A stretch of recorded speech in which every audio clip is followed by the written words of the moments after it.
job training. Diba? Mm. So ngayon, he is undergoing trials. Di ba, yung una, victorious siya nung nanalo siya kay Goliath, di ba? He was so, ano, di ba? Talagang naging famous siya.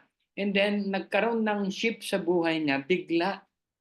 Yung parang sa atin, hindi natin alam, biglang darating na unexpected, na hindi niya akalain, because of that victory, para pang napasama yung kanyang life.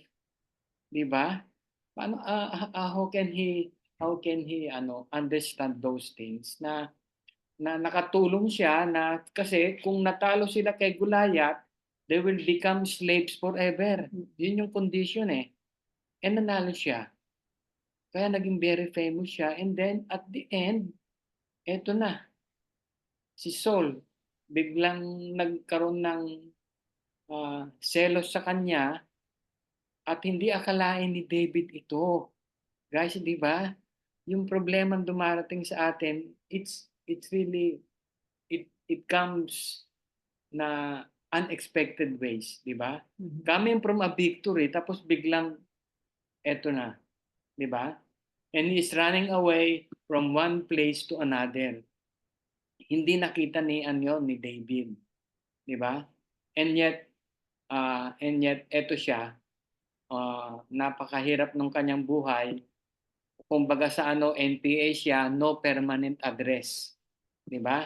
So ang nangyari nung nakaraan, nung napag-usapan natin, 'di ba? Although he was anointed king and the Holy Spirit nasa kanya. So ang nangyari doon sa Gat, 'di ba? Yung pumunta siya doon sa teritoryo ng Philistine na hindi na ewan ko kung bakit siya pumunta ron, 'di ba? Pagpunta niya ron, kinumpran siya ng mga Philistine. So ano ginawa niya? Kunyari insane. Kunyari nagsira-sira ulo siya, di ba? Naglaway-laway, ganon. Ay parang para ibig sabihin ay hindi siya to save himself, di ba? So ganon. As a human being, di ba? It's really as a human being, although he was anointed as a king. So he has gone, yun yung kanyang sabihin na pagkatao as a human being, yun yung naisip niya, 'di ba? And then he went there on the 'di ba? Behind enemy lines, 'di ba? Hindi natin alam kung bakit. Siguro ang isang sinabi ni Joey noon na kaya siya pumunta doon kasi hindi magtatangka si Saul na pumunta ron. Pumunta sa Gat. Kasi kalaban din ni Saul yung mga Philistine. Andun si Oo, kasi 'di ba? So ganun ang nangyari kay it's so mahirap i-comprehend, guys. Mahirap i-judge si David. Pero at this time he is on the job training kay God. He has to go into this process. A painful process, 'di ba? Ano? Ito yung nakikita natin yung downfall ng kanyang spiritual life, na ang dami na niyang sinasabing kasinungalingan, ang dami niyang pinapahamak na tao, pinahamak nga din niya si yung Abimelech, yung priest, and dito sa chapter 23 makikita natin kung ano yung consequences ng mga ginawa niyang yun. Kasi tandaan nyo, lahat ng kasalanan natin ginagawa, may consequences yan. Maaring hindi mo ma-feel ngayon, hindi dumating ngayon, but eventually, darating at darating ang consequences sa lahat ng kasalanan ginagawa natin. At hindi lang tayo yung nakakaano ng parusa, maski yung mga taong around us, makakalasap ng mga consequences na yon. Na wala naman silang kalaban-laban, di ba? Talagang tayo.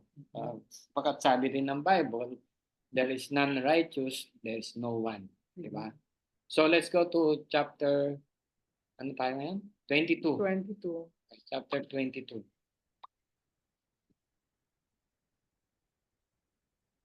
So pa rin, Saul is hinahanap pa rin niya si David at this time. Okay. David left Gat, 'di ba? Yun yung sa Gat, yun yung sa yung nangyaring nagkunya-kunyari siyang siraulo, and escaped to the cave of Adullam. And then when his brother and his father's household heard about it, they went down him there. Ibig sabihin, aba, for the first time na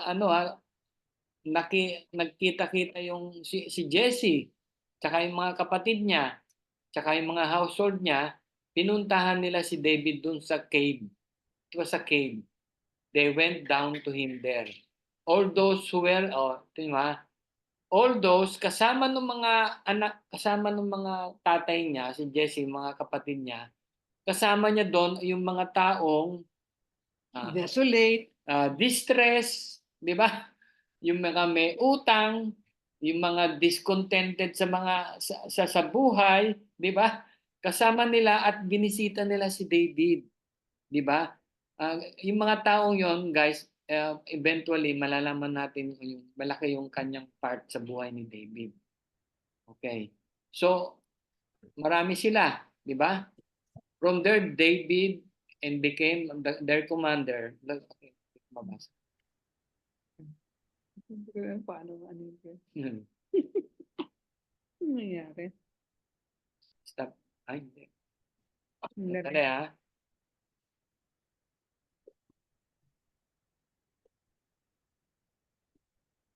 Capture muna. Para matanggal ko to.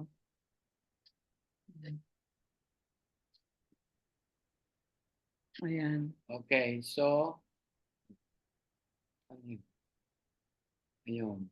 And guarded around him, he became their commander. Marami Maraming dumalaw sa kanya. About 400 men were with him. So, ang dami na nila. Di ba? From there, David went to Mizpah. Mizpah, dun galing yung mga taong mga in distress, debt at discontent, and said to the king Moab, "Will you let my father and mother come and stay with you until I learn what God will do for me?" Kasi nga, yung place na yon, pag nalaman ni Saul, aatakihin sila. So ang ginagawa ang ginagawa ni David, pinoprotektahan niya yung father and mother niya, 'di ba? Yung pumunta sila sa Mizpah in Moab. Guys, mga Moabites. Now, bakit si David pupunta dun sa Moabites? Hindi ba kalaban yan? Nasa Jordan yan Nasa Jordan ngayon yan di ba? In Moab. Tapos, ang ginawa pa niya, bakit nagkaroon siya ng mga kakilala doon sa Moab? Would you let my father and mother? Hinabilin niya para lang maintindihan until Bakit sa Moab siya pumunta? Until I learn what God will do for me. So he left them with the king of Moab, and they stay with him as long as David was in the stronghold. So pumunta sila sa Moab. Kaya sila nagpunta ron sa Moab, guys. Although sila yung kaaway ng mga Israelites, pero hindi sila aggressive. Kasi si David, meron siyang ang line ni David, yung kanyang tatay si Jesse, 'di ba? Tandaan natin si Jesse, ang kanyang mga great grandmother ay si Ruth, Moabite, 'di ba? Tandaan niyo si Ruth. Si Ruth is a Moabite. Yan yung napangasawa ni Boaz. Di ba? Tandaan niyo yung mga pinag-aralan natin, di ba? Kaya sila meron pa rin silang ibig sabihin, mga kamag-anak siguro o relatives doon na mga Moabites, di ba? Kaya nga hinabilin niya doon yung kanyang mga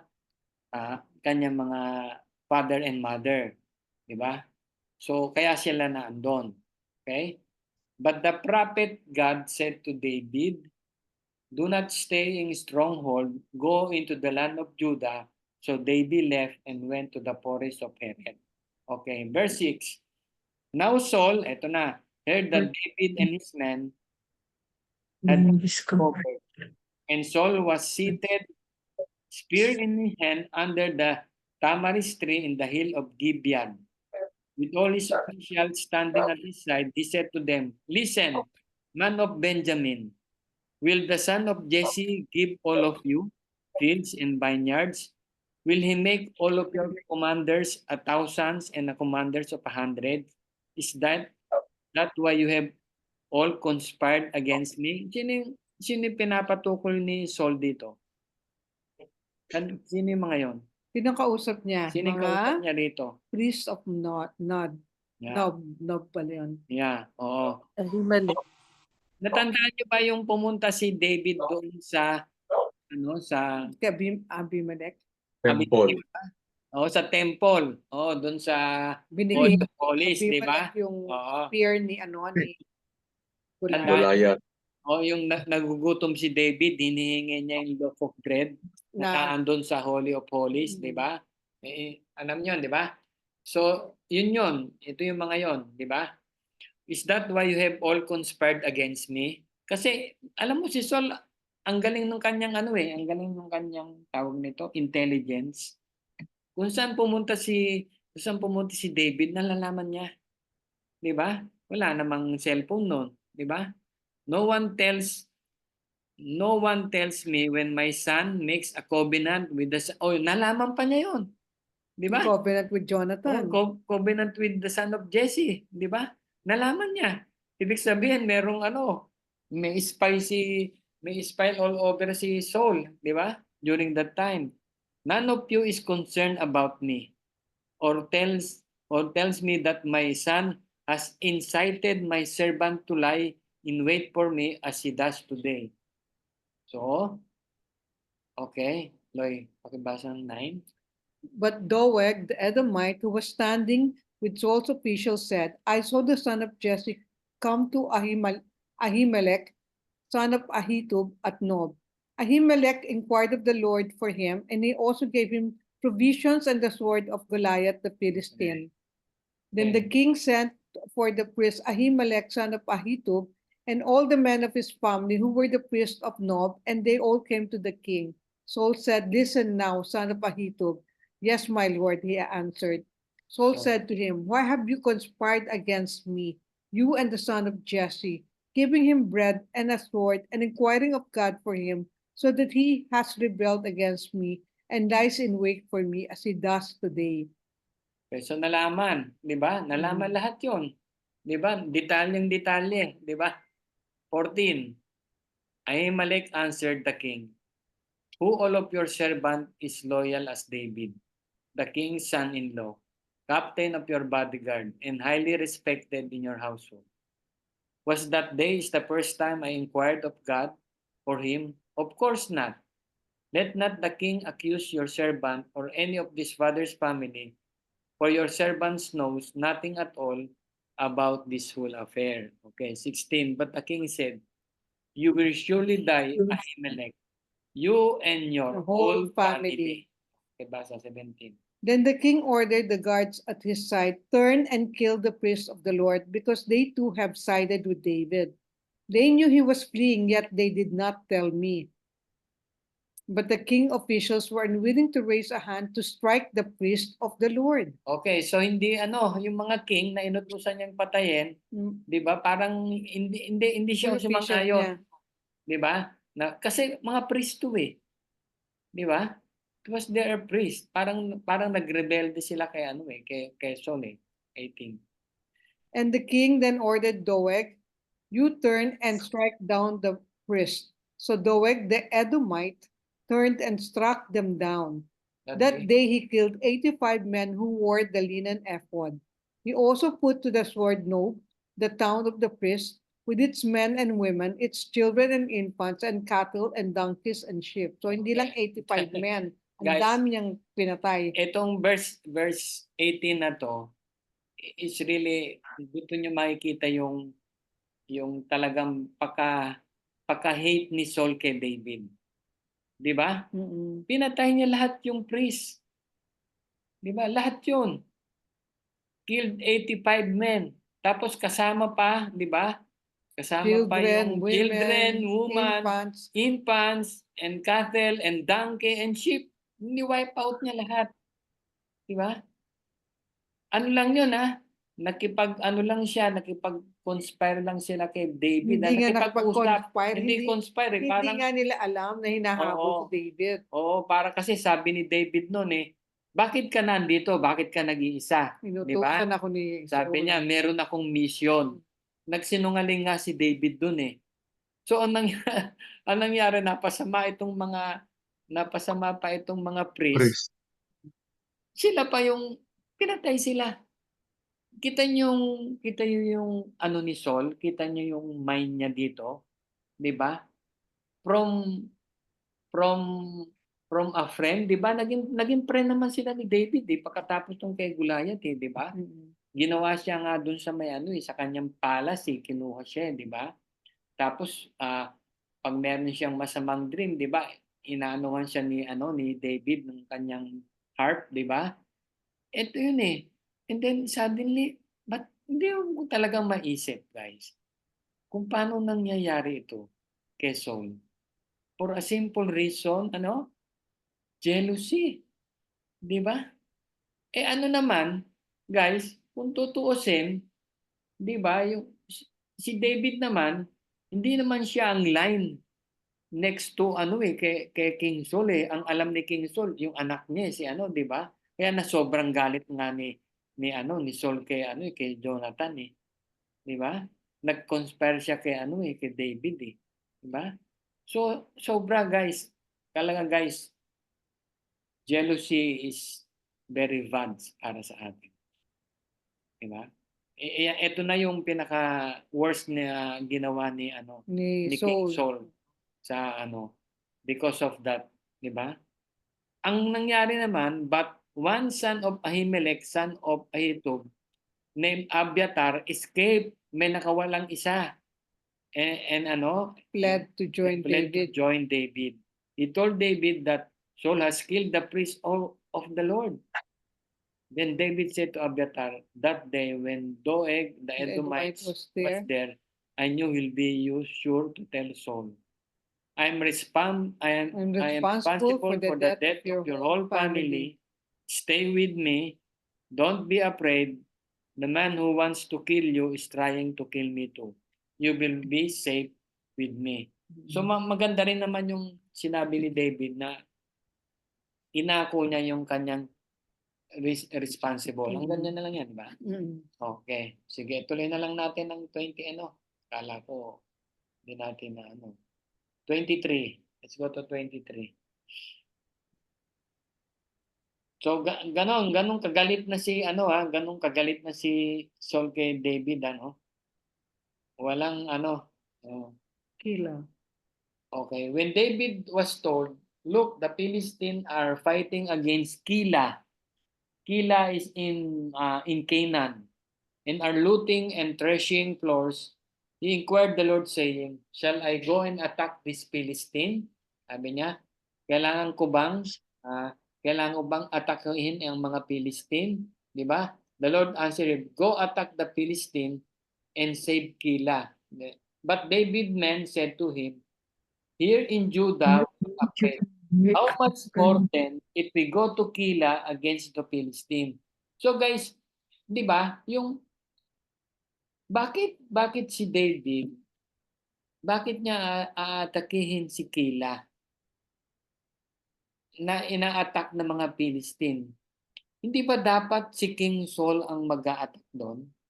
Hindi niya dapat it's not his duty. Kaya lang si King Saul, ang mind niya is to get David, is to kill David, 'di ba?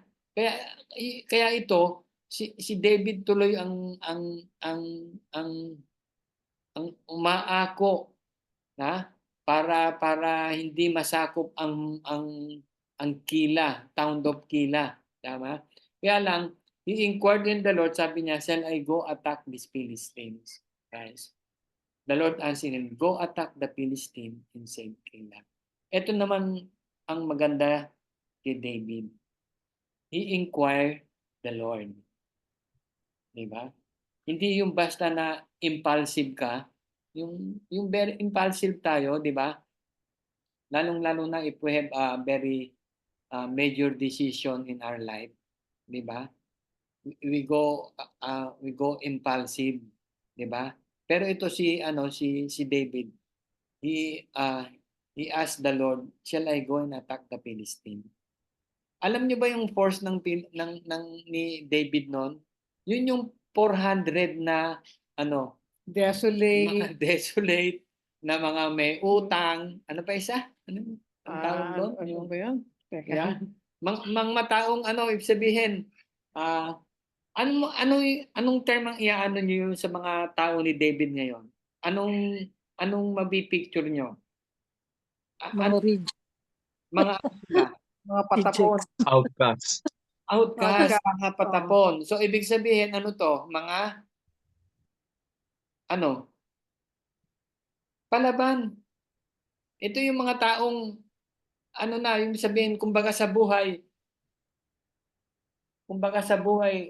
"Dalhin mo ako diyan, sige, sama na ako diyan. Total marami akong utang." 'Di ba?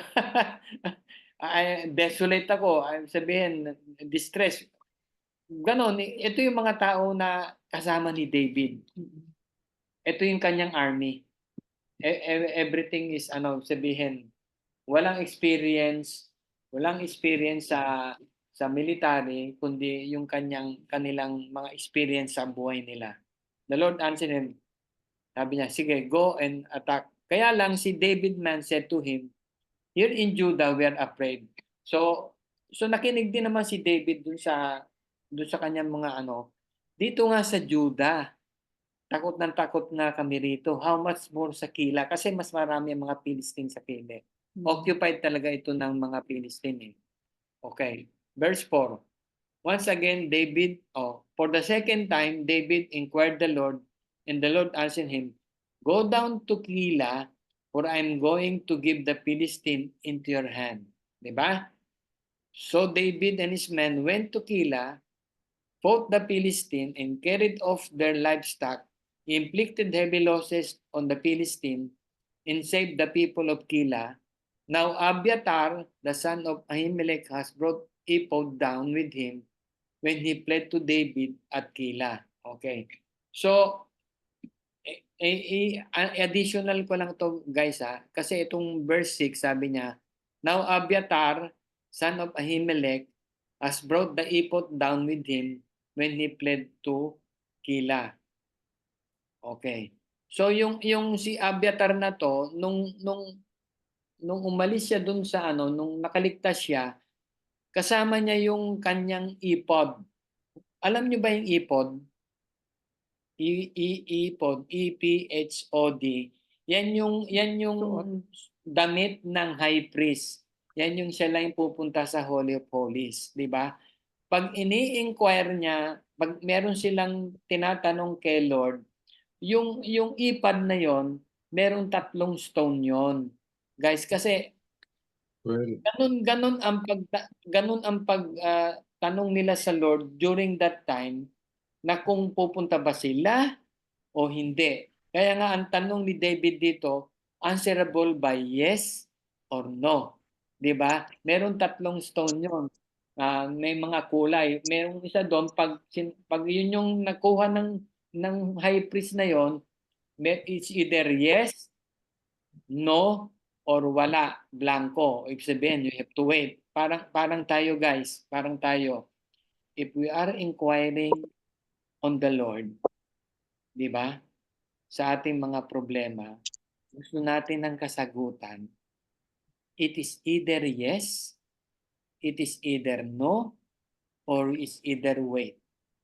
Wala, 'di ba? Sa tatlong 'yon, ano ang pinakamahirap? Sa Yung tatlong ano? Wait. Yung wait. So, wait. Bakit? Hindi mo kasi alam kung yes or no eh. Kaya wait eh. Hindi mo alam kung ano. Oh, during that time Nakakainip ganon. yun. Pag may nabunot yung high priest, sinabi niya, "Oh, it's yes." Masaya tayo pag yes, 'di ba? Kasi if we are meron tayong ini-inquire sa Lord, yung meron tayong gustong ipag-pray na masagot niya. Pag sinagot niya ng yes, we are so happy. Kasi it jives yung gusto natin. Ibig sabihin, gusto rin ng Lord, 'di ba? Pero pag hindi, gusto rin ba ng Lord 'yon o hindi? It could be something better ang ibibigay niya kaya no ang sagot niya. And then pag wait, why the Lord wants us to wait? Because you're not yet ready to receive. Actually, wait is yes. Kaya lang, you're not yet ready to receive it. Kaya sabi ni Lord, hintay ka lang dyan. Hindi pa yan timing. It should be in my time, sabi ni Lord. O, di ba? So mahirap, mas mahirap yung Brother wait. Mike, Oh, yeah. Brother Mike, Yeah. may dagdag lang ako. Kasi sa Chinese, ganun din. Meron din dalawang kahoy. Pag nagtatanong sila doon sa rebulto, iitsa nila yon. Tatanungin niya. Pag nagpareho yon, ibig sabihin yes. Pag magkabaliktad yung isa, ibig sabihin no. Parang ganun. Tatanong sila ng 3 times. Pag pare-pareho, ibig sabihin yun ang gusto ng Diyos. Pero tanong ko, totoo ba yung bakit kila David meron din ganun? Yeah. Up to now, ginagamit pa rin ng Chinese eh. During Yung that ganun method. time, during that time kasi ganun yung yung mga sa priest sa Holy of Holies. Opo. Pupunta yung mga tao doon, nag-i-inquire sa kanya. So lalo na kung ang ini-inquire nila involves yung the whole clan, the whole of Israel, 'di ba? The whole of Israel. So ganun kapares nito, do have to attack? Kailangan ba namin atakihin yung Philistine? Kasi ang alam ni David, ang tao ko lang, they're not ready. Hindi ito mga army, 'di ba? Kaya nagtanong si David, 'di ba? Nagtanong siya kasi kung pupunta man siya ron, ang dala niya ay mga taong ito, wala siyang kalaban.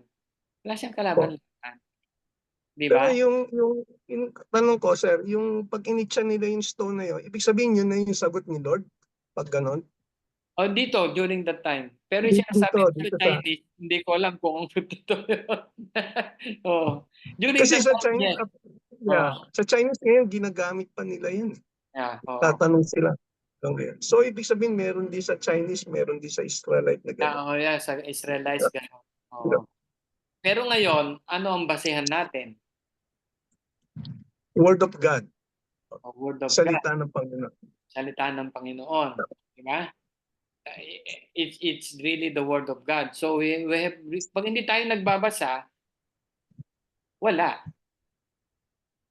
Yeah. Nagulat nga ako kasi doon sa Chinese meron doon. Ngayon dito kay David meron din. Haba na ng panahon nun. Meron. Ibig sabihin, same din yung gamit nila. Okay. 7. Kaya lang, yung Chinese, iba naman yung God ha, bro? Pero yung method, I know yung what you're method saying. ng pag-answer, we change. Yeah, yung method. Yeah. Na ano nga ako kasi may nag-explain nito sa yung napanood ko sa YouTube na Sabi, kaya pala ganoon. Kaya pala yung nakatakas na yon, hawak-hawak niya yung ipod.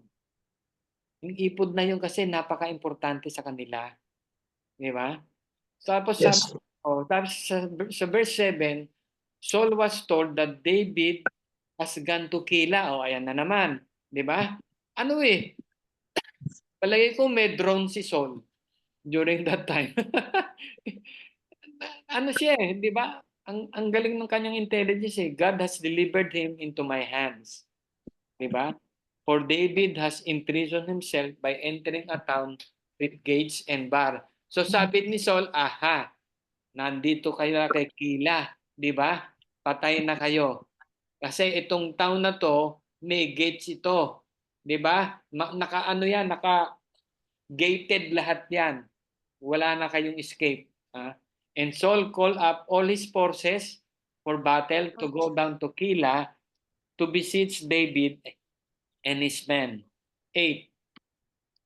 When David learned that Saul was plotting against him, he said to Abiathar the priest, "Bring the ephod." Ito na naman, David said, Lord God of Israel.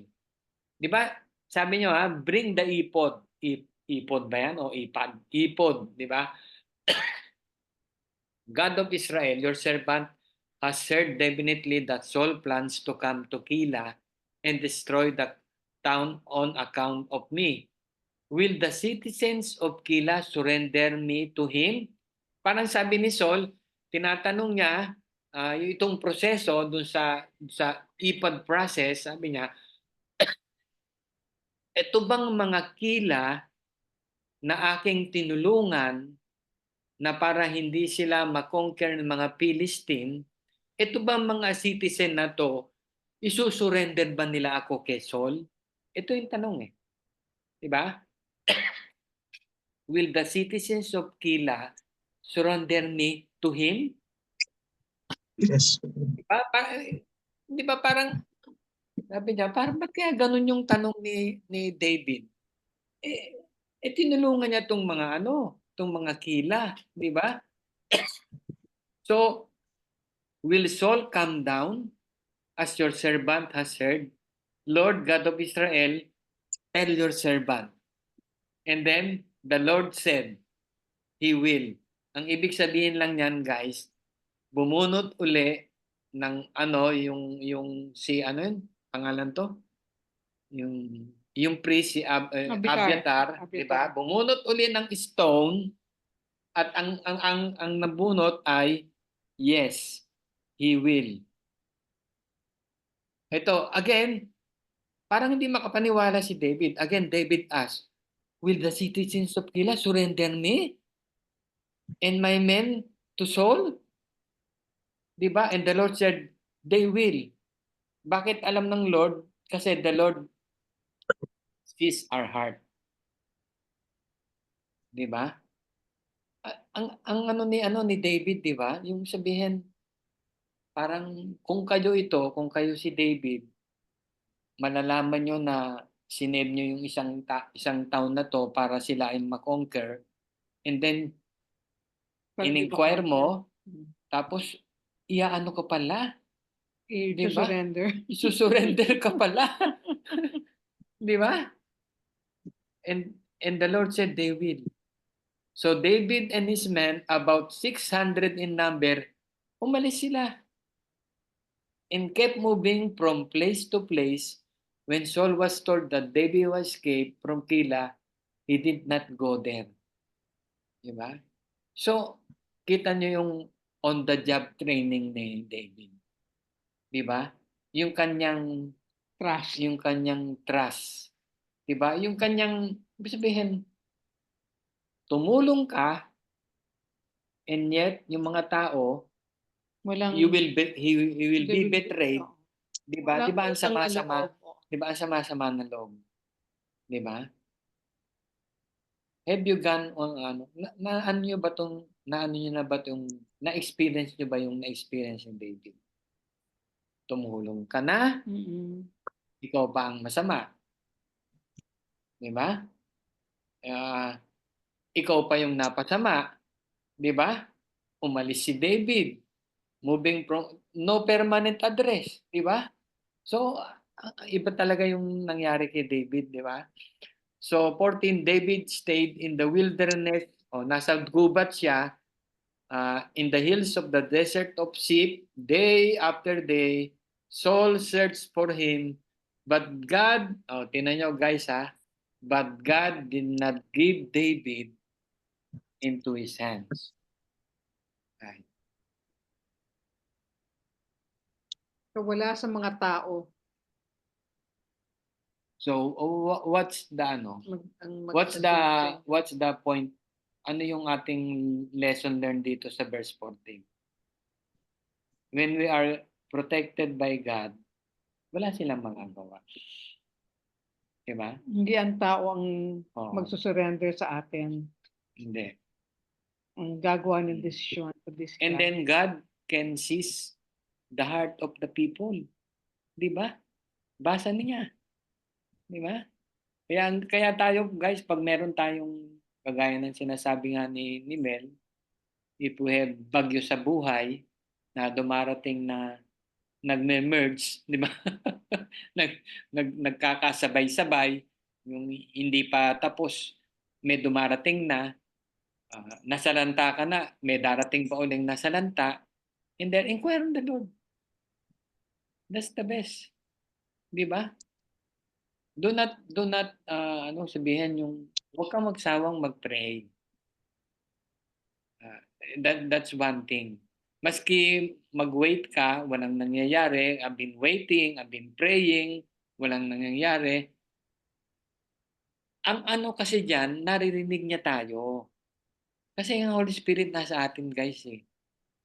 'Di ba? Kagaya ng sinabi ni Brother Caro, waiting, it means hindi pa is the right time. Not yet on the right time. 'Di ba? Eh tayo, gusto natin, may sagot na. 'Di ba? Kasi nga, ano eh, tao tayo eh. 'Di ba? Ang ano natin kay God na para siyang ATM na kailangan natin ng pera, kailangan na din natin ng, 'di ba? Para siyang ATM. Magsasay tayo ng prayer. Oo.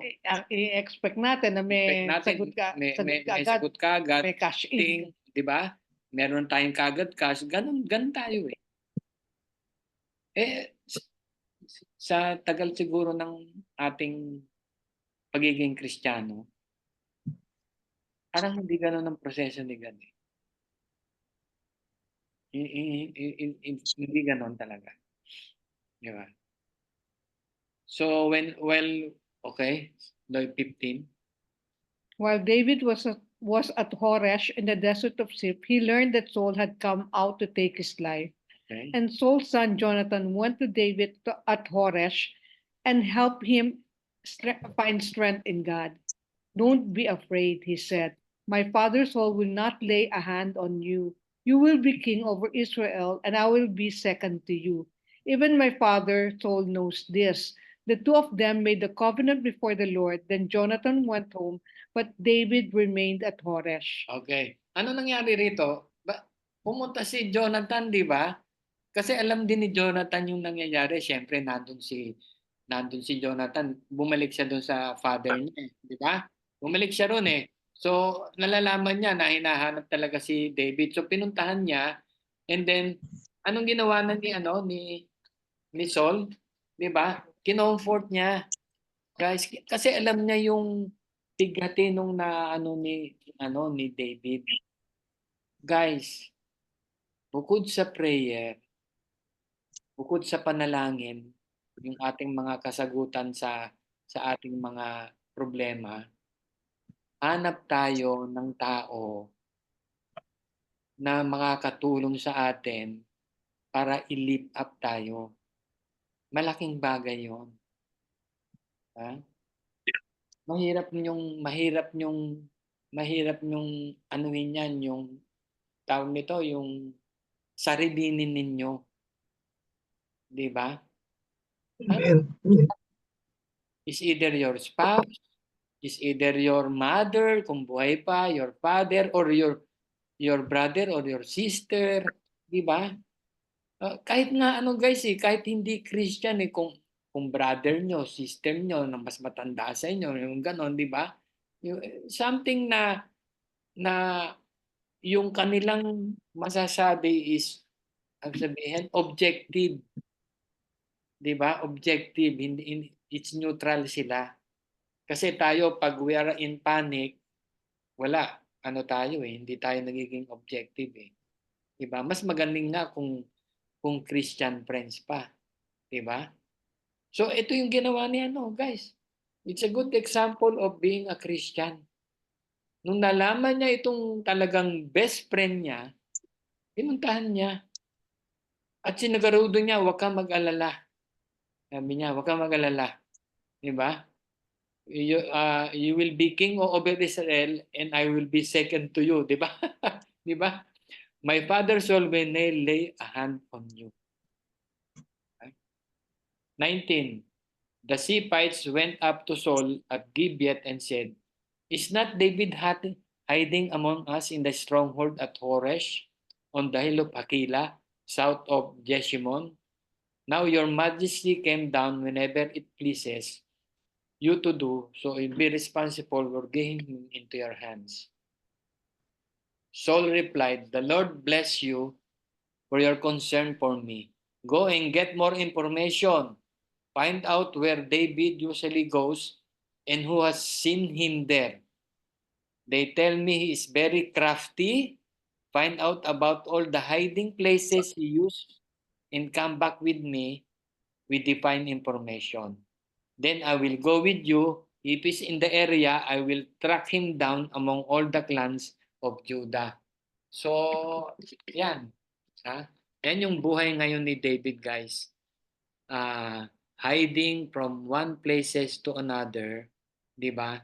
So ito na yung si Saul, 24. So they set out and went to Ziph ahead of Saul. Now David and his men were in the desert of Mauan in the Arabah south of Jeshbon, and Saul and his men began the search. And when David was told about it, he went down to the rock and stayed in the desert Mauan. When Saul heard this, he went into ang bilis ng ano, no? Ang bilis ng intelligence, ano? He went to the desert Mauan in the pursuit of David. Saul was going along one side of the mountain, and David and his men were on the other side, hurrying to get away from Saul. As Saul and his forces were closing in on David and his men to capture them, a messenger came to Saul saying, come quickly, the Philistines are raiding the land. Then Saul broke off his pursuit of David and went to meet Philistines. Sino may kagagawan niyan? Si Lord, si Lord. Lord. Yeah, si Lord. Yeah. That is why they called this place Selah of Hamakelo, and David went up from there and lived in the stronghold of Engedi. Di ba? Di ba, guys? Di ba? Habang si David ay being pursued by Saul, di ba? What did David do? He inquired David, he pray with God, di ba? And then God will do the rest. Okay. Hindi niya alam yung ano, hindi niya alam to, di ba? Hindi niya alam na siya ay malapit na talagang mahuli, di ba? Hindi niya alam yon. As Saul forces was closing in on David and his men to capture, a messenger came to Saul saying, come quickly. Di ba? So ganun guys mag-work si God. When He is silent, He is working. Yeah. Ito yung life ni David na napaka kumbaga sa ano, guys, kumbaga sa atin, hindi ka matutulog talaga ng maayos sa gabi. Diba? Kasi alam mo, yung problema mo, hinahabol ka. Yung mga giants natin, hinahabol tayo. And then what shall we do? Diba? Si David naman ibig sabihin, hindi naman siya yung parang gano'n, hindi siya walang ginawa. 'Di ba? Meron siyang ginawa. He went from one places to another. Pag sinabi you move out, just obey.